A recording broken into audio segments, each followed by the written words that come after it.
William J. McKelvey. Good morning. Good morning, John. Good to see you again. Thank you for coming. You are a transportation historian, an author, preservationist, and a lecturer. Transportation, I don't mean to forgive the pun, but it covers a lot of ground. How did you become interested in the Delaware and Raritan Canal?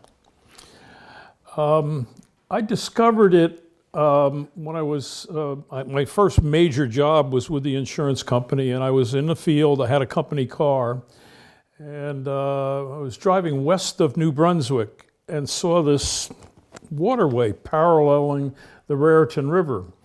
And it just was intriguing. I first wondered what kind of vessels traveled on the Delaware and Raritan Canal. So I went to the libraries, and no books, nothing that showed what kind of vessels traveled on the D&R. So that started my search for photos of the various vessels that traveled on the canal. And that search led me up and down the East Coast to all the major libraries, Steamship Historical Society, which was in the city of Baltimore at the time. Went up to Easton and visited their canal museum. And the docent there, I started asking him questions. He says, wait a minute. He called up the director who lived in Bethlehem, and he drove over to Easton to talk to me. And that started a friendship which lasted, we're still friends. I published 2 of his books, and he published my books. He was very, very helpful in my search. Now that I've been retired, I can reveal some secrets. I went down to the C&D Canal. They had a museum down there in Delaware City, or was it Chesapeake City? And I photographed everything. The person in charge allowed me to photograph models and everything. And this is with my company car, and I got home that night, opened up the camera, and the film wasn't threaded. So I called up John. I says, John, I'm gonna have to come back down tomorrow. He says, all right, you know what to do. He says, I don't have the time to lead you around, you just do what you want. So I went back down the second day and got all the photographs. But I was always a good producer. I was always ahead of things with my job, and they never noticed, so I got away with it. But that's what helped me do what needed to be done. You know, this is the area, there was no internet. There was no other way to get photographs except to go and visit these facilities and look through hundreds of photos and see. I went down to the National Archives, and I told them what I wanted, and they brought out these stacks. I went through them, and I found marvelous photos of Delaware and Raritan Canal vessels in the Civil War down there in the Washington, D.C. area. Just amazing. I'm doing it right now with a book on a 20 mile long trolley line between Phillipsburg and Washington, New Jersey. And what I am able to dig up on the internet is mind-boggling. It's so much easier. It still takes a lot of running around, but the stuff that, now you can get the photo, you have to get permission to use it and all that, but it's much, much easier than when I was doing research on the books that I did. And the D&R is, if I'm not mistaken, 2 things that makes the D&R challenging is that the records of the canal company were lost in a fire. If I'm not That's mistaken. correct. That's correct. And then, of course, the records of the Pennsylvania Railroad, you would think, are in some centralized archive, but that is not the case, as I understand. The records, that's an interesting study of the records of the D&R Canal Company. The D&R Canal Company in its early years was so profitable that they literally were sweeping stuff under the rug to hide it. And their records were all highly sanitized. There was not much available for the records that I was able to find.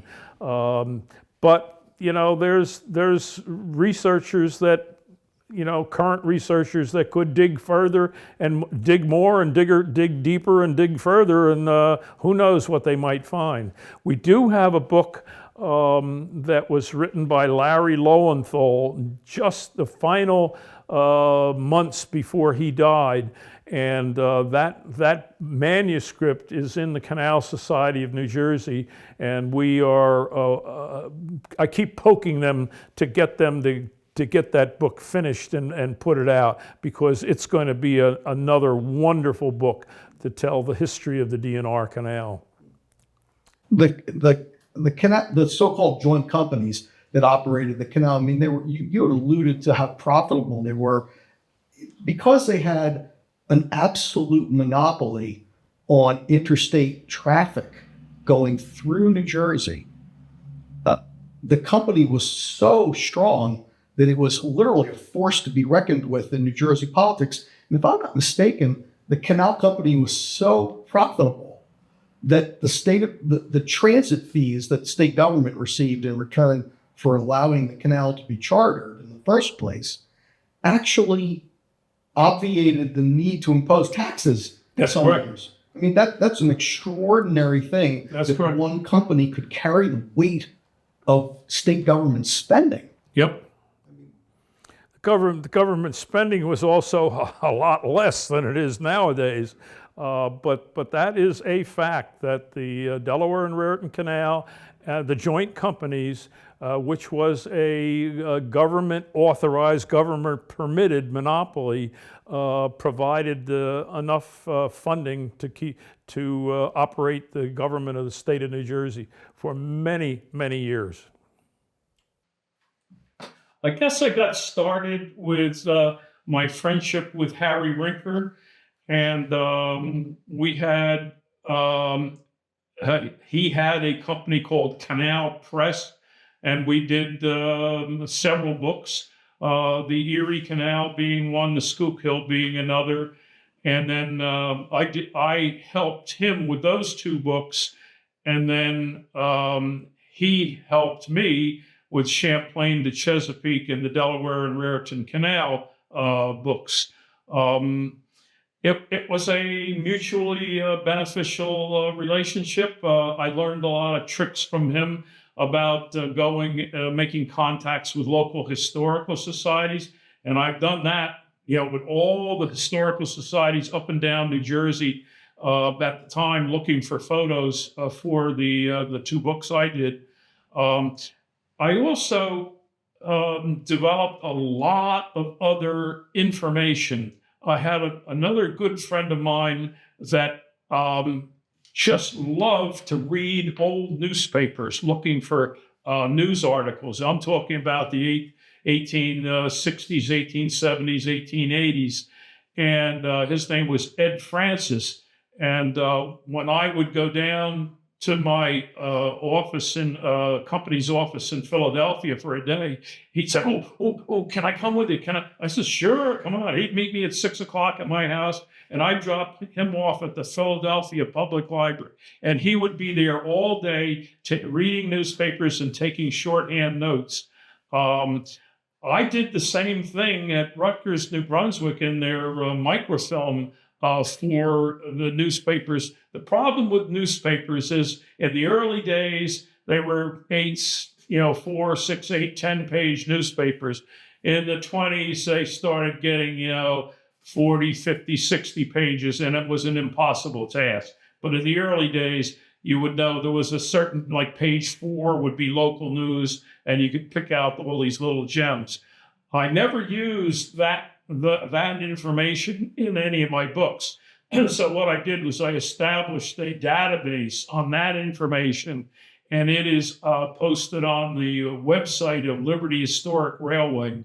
And it's hundreds of pages of stuff, a wonderful, wonderful resource for people to go into and find out all the accidents, the incidents, the dealings, wheelings and dealings that happened with the canal.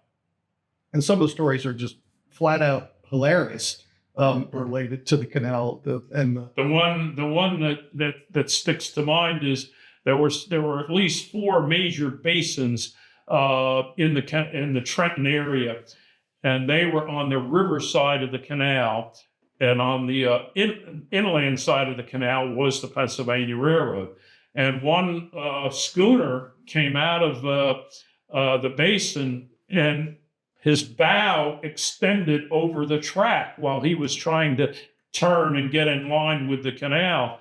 And along came a steam locomotive, a steam train, and hit the bow, knocked the bow off the ship, and the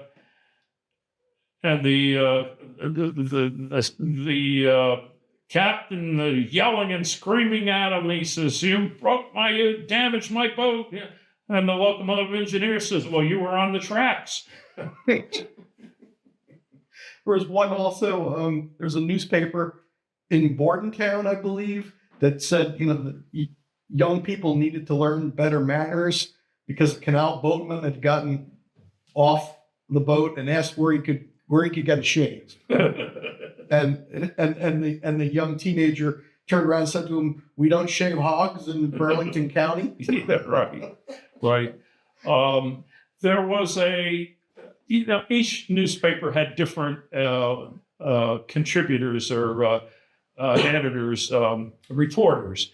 And there was one in New Brunswick who would report anytime a newsworthy vessel came through the canal. He'd jot down this boat, that boat arrived from this town, that city, whatnot. And it's an absolute beautiful historical resource to have those particular articles. I actually got interested in, I was interested in transportation when I was 2 years old. My mother had a harness for me and a pulley on a clothesline. And at 2 years old, I managed to undo the harness and go the block and a half over to the Lackawanna Railroad to watch the steam engine going back and forth. So that's when I first got started. I was always interested in transportation, be it trolley cars or railroads or buses, anything that moved, ferry boats. I was interested in it. That's how it got started. So you had mentioned that your interest in canals had spurred you to explore other canals in the United States and abroad. Can you share some highlights of those trips and a couple of memories that stand out in your mind? And how did those travels impact on how you thought about the D&R? I heard or saw announcements for meetings of the Canal Society of New Jersey, and I joined literally a couple of years after the Canal Society of New Jersey was founded. And I went on, any trip that they ran, I was on it. I would sign up. And then the founding president, Clayton F. Smith, organized a trip to England. And of course, I signed right up for it. And they did 2 trips. Clayton led 2 trips. And then they called me in, they sat me down. They said, "McKelvey, we need a leader. I'm getting too old for this." So I said, "Yeah, sure, I'll be happy to do it." So I ran over a dozen trips to England, Ireland, Wales, France, Belgium, and a couple to Canada, one to New York State Barge Canal. And at the time, the Canal Society had over 1,000 members, and many of them were from the Morristown area, and were wealthy executive types, retired and had money. And I would put out a notice for a trip, and we'd have 30, 35 people sign up with a waiting list of 10 or 12 people. And I was very happy to do that. Um, People often have a nostalgic view about canals, and DNR in particular. The notion of mule-drawn boats being guided by young boys who walk the towpath is a common and romantic image, if you will. And although I've learned from your book and others that mules did work the canal throughout its history, the truth is that the boats that plied the canal, the truth about the boats that plied the canal is different, and I would argue much more interesting. Can you talk to us a little bit about how the D&R Canal was a leader in steam power, and talk about the variety of vessels that operated on the canal through its history? D&R was built as a towpath canal with a towpath to tow vessels with animals. But shortly after it opened, steam power was developed, and the president of the canal company went over to England and ordered a little steam tugboat, the Robert F. Stockton, and it was only 70 feet long. It could not hold enough coal to power it across the Atlantic, so they put sails on it and sailed it across the Atlantic. Took them, I don't know, a month and a half or so to get here. But it was the first iron hull vessel to cross the Atlantic, and it was the first steam propeller driven vessel to operate in America and on the D&R Canal. However, it was employed primarily to tow vessels from Bordentown down to Philadelphia, back and forth. It turned out it was a little too deep, had too much depth to it to operate on the D&R Canal, so they used it on the Delaware River. As to the variety of vessels, that's one of the things that attracted me to the D&R.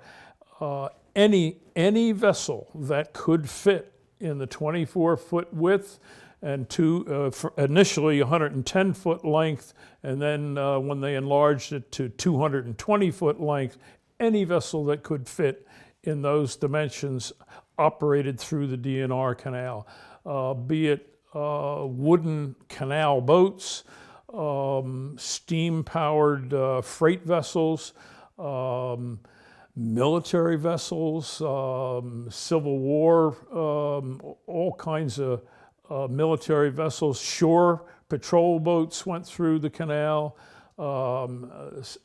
section patrol vessels went through the D&R, fishing vessels, tankers, oil tankers, just an amazing variety of vessels, and that's what makes the D&R, to me, so interesting. It was like putting the New Jersey Turnpike across New Jersey, but there was nothing like it. They had vessels that were that traveled on the rivers. They came up as far as they could to Trenton, to the tidal limit, and they came up to New Brunswick, which was the tidal limit, but there was absolutely nothing between the 2 points. And the canal was revolutionary. It really made transportation much cheaper, moving farm products out of the center part of the state of New Jersey. Even hay. They moved canal boats full of hay to New York City for bedding for the fleet, the hundreds and hundreds of horses that they had, and horse feed, oats and whatever. It was revolutionary. Although that may not have been considered when the canal was being constructed, the predominant cargo that was carried on the D&R Canal was anthracite coal from Pennsylvania. Absolutely. And the type of boats that were used for that is rather interesting. And the so-called hinge boat, which was that commonly used on any other canal? The hinge boat was primarily used on the Delaware and Lehigh Canal system and the Morris Canal system. It had advantages that they could carry two different types of coal for two different destinations, and they could also unhinge the boat and turn it in the middle of the canal. They didn't have to go to a turning basin to turn it, but it was necessary for the inclined planes of the Morris Canal to be able to disconnect the two sections as they went over the crest of the inclined plane. That was an absolute necessity. And those were the only two canals really that used the hinge boats. The major partner of the D&R was the Schuylkill navigation system. A major volume of the coal that came through the D&R Canal originated in the coal fields in the Schuylkill Valley, and there was a lot of coal that also came down the Lehigh and Delaware system, but they were smaller boats, so they couldn't carry as much coal as the Schuylkill boats did. I've been told by other people that one of the reasons the D&R Canal survived is because it, as opposed to the Morris Canal, is that its construction as a so-called contour canal allowed it to be converted to water supply use eventually, and there was not as much engineering because it didn't have to overcome the amount of elevation that the Morris Canal, which one could argue, well, from an engineering standpoint, was much more impressive because of the amount of elevation that it had to overcome. I think it was something on the order of 1,600 feet. Yes. But whereas the D&R Canal had to overcome, I believe, 117 feet. Right. So I was wondering, what do you think about that? The D&R Canal was fortunate in that it did not have to climb mountains like the Morris Canal did. The profile through the center of the state of New Jersey was rather low, only 14 locks, whereas the Morris Canal had 23 inclined planes and 23 locks as well. It was just more economic, a better engineered canal, the D&R was, than the Morris. And it was easy for the D&R to carry large volumes of freight, primarily coal, but also all kinds of general merchandise and freight was carried between up and down the East Coast, from Baltimore to Philadelphia to New Brunswick to Newark to Trenton to New Brunswick to Newark to New York, and beyond up to Albany, and vessels went to Hartford, Connecticut as well. There was no limit to the destinations, and the D&R Canal was key. It was the centerpiece for all of this transportation. Because it bridged that gap between Philadelphia and New York City. Yes. Through an inland route. Yes. As opposed to going to the oftentimes dangerous route. Yes. In the open Atlantic Ocean. Yes. Yes. I'd like we talk a little bit about sort of romanticism of mule-drawn boats, but I also want to talk a little bit about the image we have of the canal's bridges. And that's somewhat frozen in time now. The bridges we have are meant to be evocative of the late 1940s, when the state of New Jersey made the decision to convert the canal to a water transmission complex. But, and this is after, of course, the Pennsylvania Railroad had abandoned the canal and the state took possession under the original charter. People tend to focus, with reason, on the remarkable A-frame bridges of the early 19th century and the swing bridges that were built before the advent of the automobile. However, your research in your books show that there were many types of bridges that were used on the canal, and that this image, while, like I said, romantic, doesn't really tell the whole story about how the bridges that were there. So the D&R Canal was designed to pass sailing vessels, schooners with 100, 150-foot masts, and every bridge on the D&R Canal swung was not a lift bridge, but it swung so that the masts could go through. This ended in 1903 when the Pennsylvania Railroad viaduct across the Raritan River at New Brunswick was changed to a fixed bridge. And that at that time, the height of any masts or booms on boats was 50 foot.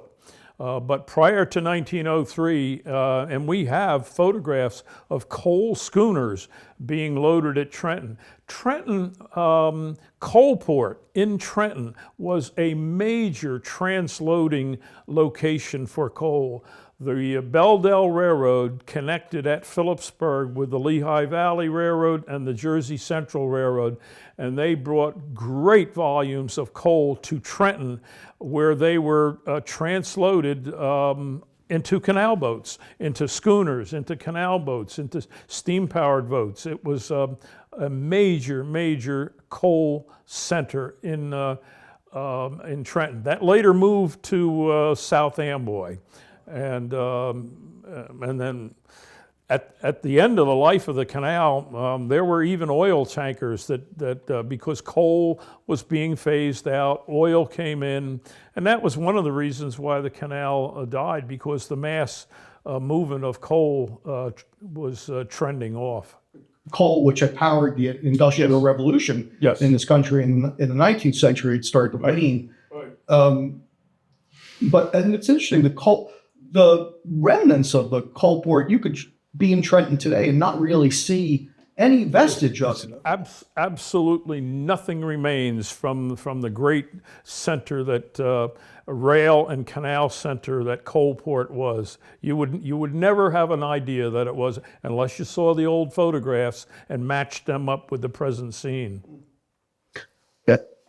You've described in your book, one of your books, that the D&R was, and I thought this term was interesting because I've never heard it said by anyone else, that the D&R was a, quote, cosmopolitan canal, unquote, which is a phrase that I've never heard. Can you tell me what you mean by that? We gave it that term because the D&R Canal could accept vessels from all up and down the East Coast, from many canals and other connecting waterways. The D&R Canal had no standard boat. The Morris Canal had a standard boat. The Lehigh Delaware system had standard boats. The Erie Canal had standard boats. The Delaware and Hudson Canal and the Schuylkill Canal, but not the D&R. The D&R could accept any boat, all kinds of boats. And we have a wonderful exhibit at the Canal Society of New Jersey Museum in Waterloo Village, another state museum or state park. And it shows 6 different boats from each of these canals, all in the same scale, 1/4 inch to the foot. I commissioned them by a gentleman who lived over in Lahaska, Pennsylvania, and did a marvelous, marvelous job. But to look at these boats side by side, you realize how small the Morris Canal was compared to the Schuylkill boats and the Erie Canal boats. You and I had alluded to the decline in the use of coal as one of the reasons that the D&R Canal simply stopped paying, Right. Became economically untenable. But the shorthand answer for the demise of the D&R and the other canals in the United States as well as a transportation resource was the advent of the railroad. And the Pennsylvania Railroad, which leased the canal for 999 years in 1871, many people say the Pennsylvania Railroad killed the canal. And you take a different tact on that in your books. You noted that the D&R Canal and the railroad shared what you call to a common ground, which I find interesting because that's not the shorthand answer that you get, oh, well, railroads killed the canal. And the Pennsy in particular sought out, they leased the D&R for the express purpose of killing it.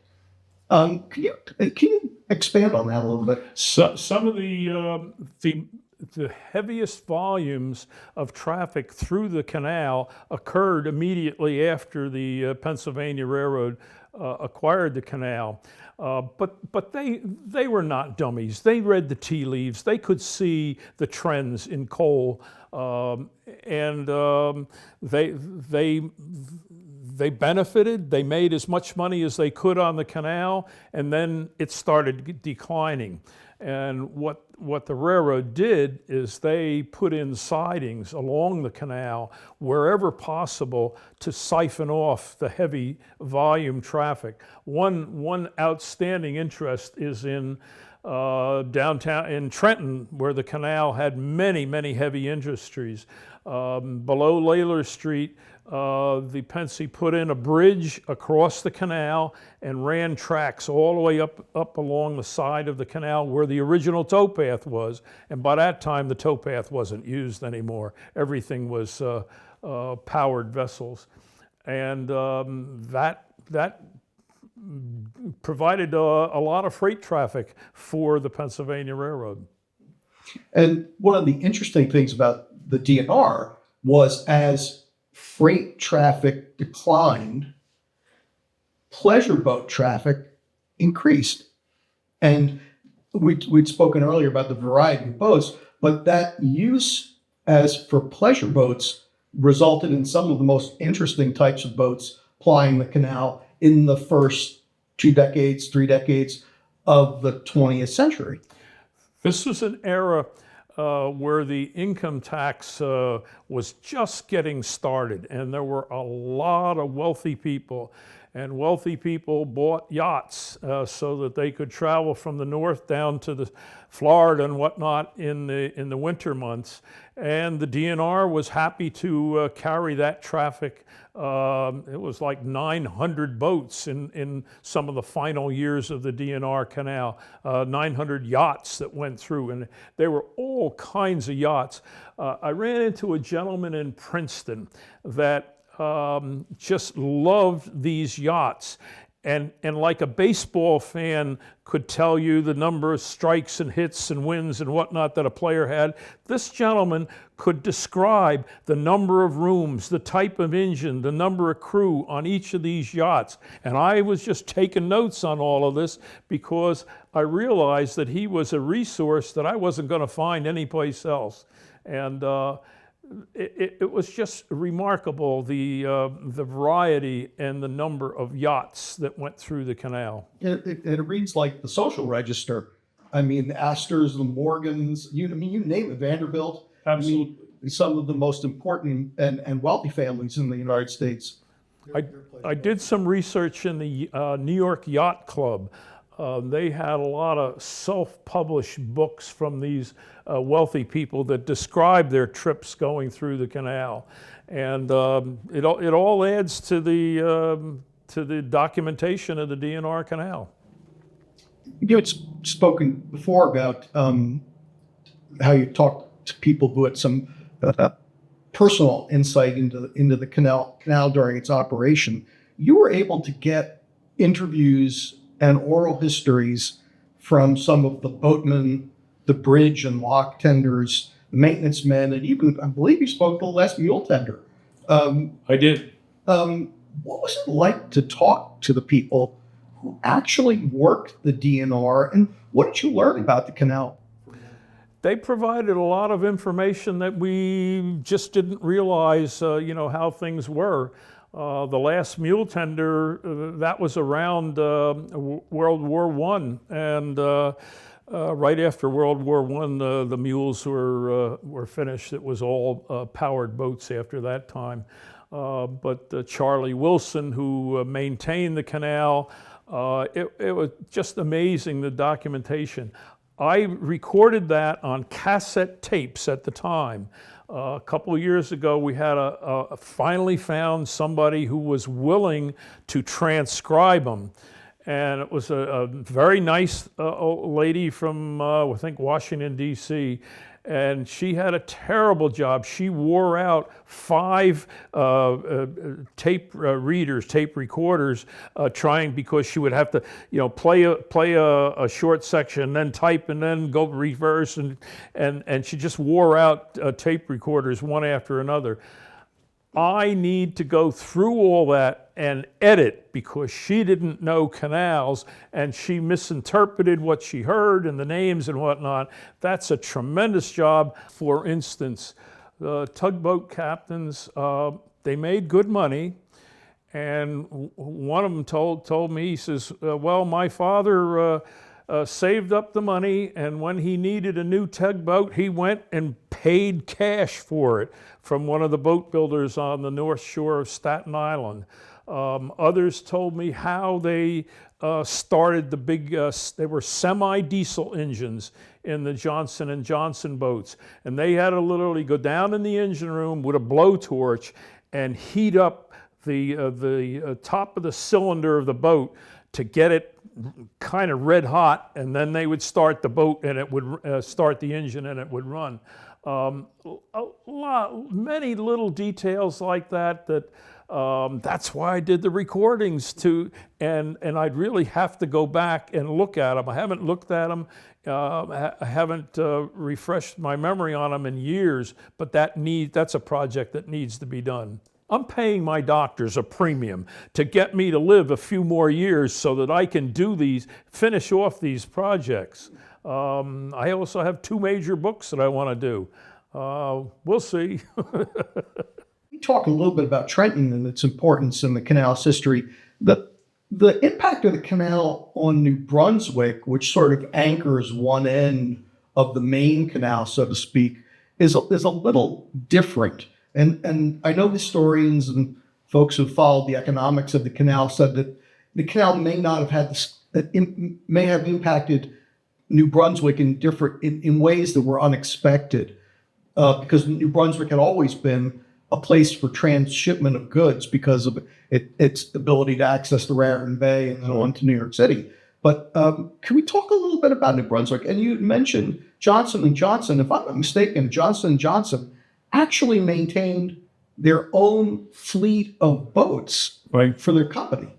They had a fleet of steam freight boats, freight canal boats, that went into New York Harbor and picked up bales of cotton and then brought them back to New Brunswick, and they moved those bales of cotton into the factories where they manufactured all kinds of first aid projects, Band-Aids and gauze and all that stuff, and then put it back on these canal freight boats, brought it into New York Harbor, and put it on the steamers that were going all over the world to deliver those products to many, many foreign countries.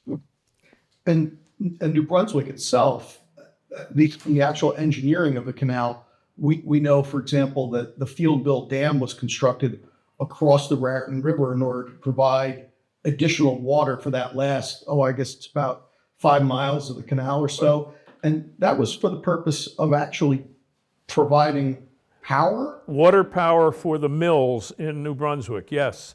The canal was used extensively in the Trenton area as well for water power. And by the time it got to New Brunswick, they needed to supply additional water from the Raritan River for the water power systems in New Brunswick. New Brunswick also was a very large harbor, and they had a number of boat repair yards in New Brunswick, and a lot of boats were tied up there. Some of the final boats that used the New Brunswick harbor, and that harbor stayed open after the rest of the canal closed. There was a couple of fishing boats that were based in New Brunswick that actually used the lock to come into the basin. It was a busy place. Actually, the canal was used that night, and especially the steam canal boats that came up from Baltimore and Philadelphia, They pass through the canal at night and to arrive in New York City first thing in the morning. In the same way, going the other way, they'd load up late in the day in New York and then come through the canal primarily at night, so that they would arrive at Philadelphia first thing in the morning. Like FedEx today, you know, the shipment would be in Philadelphia first thing in the morning. Time is money. Yeah, the canal continuously refreshed itself with water supply. The water was coming down the feeder canal all the time, continuously. They did employ a telegraph system to control water levels, and also they used that telegraph system to catch speeding freight boats. And the problem with that is when the boat operated through the canal faster than 4 miles an hour, it would create a wave, and this would create erosion along the banks. And that's why they had to go through the canal and put a riprap the banks 2 or 3 feet below water level and 2-3 feet above. So, and you can see that very plainly in many areas of the canal. One of the prominent areas that you can see that stone riprapping is in the Princeton, along Lake Carnegie in Princeton. You can see that stonework. And that was not a common thing to do, as I understand it, in the 19th century, to place stone armory on the sides of the canal. No. Most canals were so slow with mule-drawn boats that there was no wave wash at all.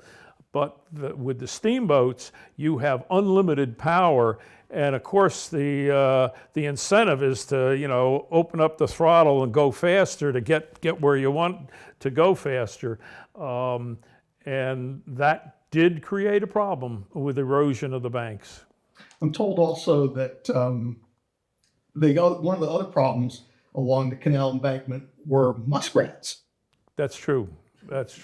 They employed muskrat hunters to go along and kill them, and they'd pay them by the number of tails that they got. And I guess they got tails from any and every, not only the canal, but any place. They turn into tails and they get the money. But yes, that muskrats were a problem. Because they would burrow into the embankment. That's correct. And you would cause a breach. Especially the landside embankment was not a problem, but it was the embankment on the other side that paralleled the river, and that would, in fact, there were a number of washouts along the canal where banks, when they had heavy rainstorms and whatnot, and banks were washed out. Since the Canal Commission was created in 1974, you've come to know and work with many people whose activism fueled that preservation effort. Can you talk a little bit about those people and what was done in the early 70s? Yes, one of those key people that I remember was Lee Bullitt, and she was just full of energy and did much work trying to get the canal preserved and get it established as a state park, and also they put it on the National Register as well. But she was not alone. There were many other people who advocated for the D&R and worked for its preservation. I didn't really do a lot of heavy work of the preservation. I was mainly in the documentation phase, trying to get photographs and information to show what the canal was like when it was operating. So we're, like, as I said, we've got 50 years behind us, and the Canal Commission is working on adopting and updating its master plan, and we want to look 50 years into the future.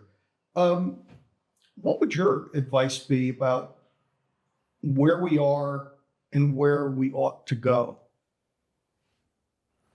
I think that the D&R Canal Commission has made amazing strides at preservation of the canal. One of the things that us canal enthusiasts would love to see is a demonstration ride on a part of the canal.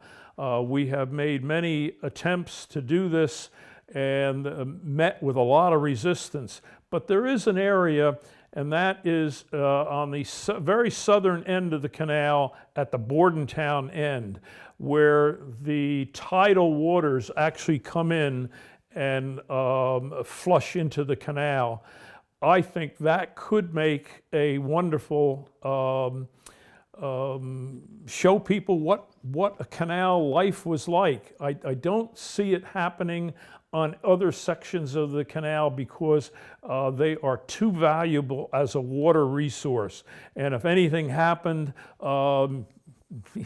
most of central New Jersey relies on the D&R Canal for their water supply.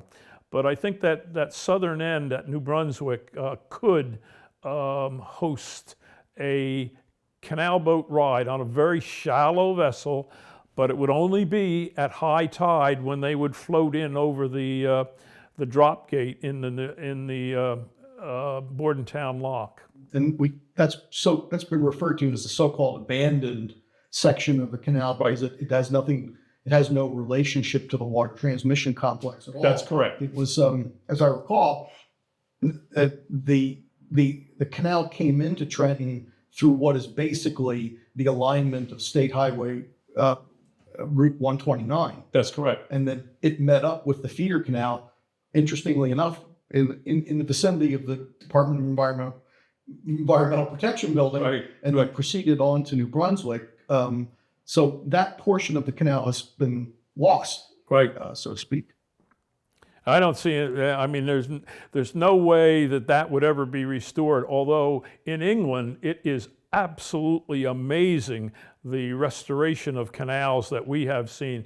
When the canals were abandoned in England, they just let them stay there. But in America, you got to dig it up and put something else there and change it. But in England, they have just walked away from them, and what they have is volunteer groups that actually get the canal working again. And once they get it working again, the government takes over the maintenance of that canal, and they have a tremendous tourism business. The reason, one of the benefits of taking Canal Society of New Jersey people to England and to these other countries is to show them how canals operated. We charter boats. I mean, we would go over with a group of 35 or 40 people, charter 8 or 10 boats, and we're on our own. We operate the boats, we operate the locks, and it was a wonderful learning experience to show them what operating canals were like, which we can do it on the Erie Canal, we can do it in Canada, but not in New Jersey. And that's primarily because when the DNR was converted from being an avenue of transportation and commerce to a water transmission complex, the locks were parged over, the gates were replaced with I call them concrete dams, is what they really are, to control the water control flow. gates. Yeah. And so, although it is manifestly better to have water in the canal than not, as we can see from our friends in Pennsylvania who are trying very hard to rewater the Lehigh Canal, it's not quite the same feeling today as it would have been when the canal was operating, because water rushes through the control gates now, and it's possibly not as serene as it was when the water was much more still, moving at about 4 miles an hour. Right. That's true. The interesting deal is that the water supply, the need for water flow, is what helps maintain the D&R Canal as a waterway. I documented the dredging program that we had a number of years ago, and that was a massive effort to remove the sediment and leaves that were in the bottom of the canal to allow the water flow to be at the volume that was needed. Because 75 million gallons worth of water has to pass through that canal every year to serve over 1 million people. Right. I always get amused at the fact that when the canal silted in, that allowed the sunlight to get in and promote the growth of water weed. So the shallower the canal got, the more the water weed grew, and the slower it blocked the flow of water through the canal. Well, one of the other interesting things about the canal as we look at it today, as opposed to what it would have looked like during the time of its operation, is the canal is enclosed by lush vegetation. And that creates certain environmental and recreational advantages. There's no question about that. But when the canal was up and running and it was a money-making enterprise, the notion of trees covering the embankment, that's completely ahistorical. That's correct. When the canal was built, it was all wooded area. As soon as the canal got operating, all the wood that was near the canal was cut and carried off by the canal. Now, since the canal is no longer a commercial waterway, those trees are growing back, and they can be detrimental to the berm banks of the canal because they can, if they die or they blow over, they can cause a washout.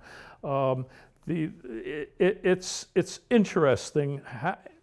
I also look and I see this the elm disease or the white ash disease that's killing trees. There's thousands of trees along the canal that are dead, that are going to be have to be taken down. Emerald ash borer. Right, Yeah. right. And it's interesting because when the canal operated, you wouldn't have trees next to the Absolutely not. Because that gets in the way of tow lines. Absolutely, and right. boat masts and a whole bunch of other things. Right. And speaking of vessels of note, I've forgotten to mention this before.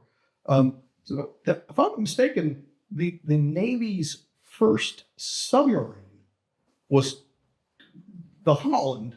Yep. Was actually taken through the D&R Canal down to Washington. Yes. As a test run. Yeah, John Holland was from the Patterson area, and he was experimenting on submarines, and I think it was the sixth one that he finally perfected enough to get the Navy interested in, and they wanted it delivered to Annapolis or the Washington area. And they decided to tow it through the D&R Canal because it was a much safer way than to go out in the open ocean. And they got to New Brunswick, and the canal was 8.5 foot depth, and the submarine was like 9 or 10 feet. So they decided to tie pontoons onto the side of the submarine to raise it up to 2 feet in the water. And then they actually towed it through the canal with a yacht, a steam-powered yacht. And we have that photograph. Wonderful story. Wonderful New Jersey history. Of all the things that you have learned about the D&R Canal, can you pick one that was the most interesting or fascinating? I like the connection between the railroad and the canal. In fact, I have a series of a slideshow, several segments entitled "Rails Along the Delaware and Raritan Canal," because I'm a strong railroad person, and the canal was owned by a railroad. That part I find very fascinating. In fact, we're working right now with the town of Borden, or city of Bordentown, on the 200th anniversary of the Camden and Amboy Railroad, which there is a section of track that goes through Bordentown that is the original Camden and Amboy and still has track on it and still has freight service. And we're trying to convince them to have a short tourist operation on it. They're thinking of maybe borrowing one of the River Line light rail trains and running it to 3 miles on that freight track. Wonderful idea, and we support that. In fact, my organization, Liberty Historic Railway, will be happy to provide some funding for that kind of thing. And we have also provided funding for some projects on the D&R Canal as well. But there's state of New Jersey always seems to come through with the money, so our money is not needed. Now, I noticed that they talk about the canal boats that carry coal, or a term that I had to look up myself. It's called clinker built, and apparently that's a style of construction where the planks that created the hull were laid were butted against one another rather than put together smoothly, and that allowed for caulking, so they could keep it watertight. The problem with wooden vessels is if you keep it wet and swelled, it's fine. But if you let it dry out, it rots and water comes in. So the water line is the problem.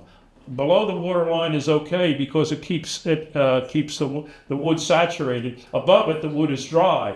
So, but when you load a boat, the dry wood goes down underwater. So it was a fight. Boats didn't last very long, 10 or 12 years, and that was it. They had to replace them.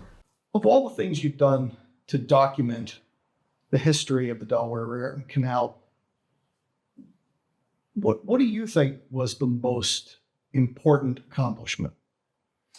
I think the books were important to show what the canal looked like. I also think that the models that I had commissioned that are in the Canal Society New Jersey Museum, those are important educational tool. I also commissioned a series of canal worker carvings, wood carvings. There's maybe 25 or 30 of them. Some of them are up in the Breadlock Museum in Warren County on the Morris Canal. Some of them are in Waterloo. It just shows dramatic. You can look at it and see the tasks. People snubbing the tow rope on the snubbing post, that kind of thing. I also think that what I've done with artifacts is an interesting contribution. We were in France and found a snubbing post that had broken off alongside the canal. It took me a year and a half of writing letters back and forth.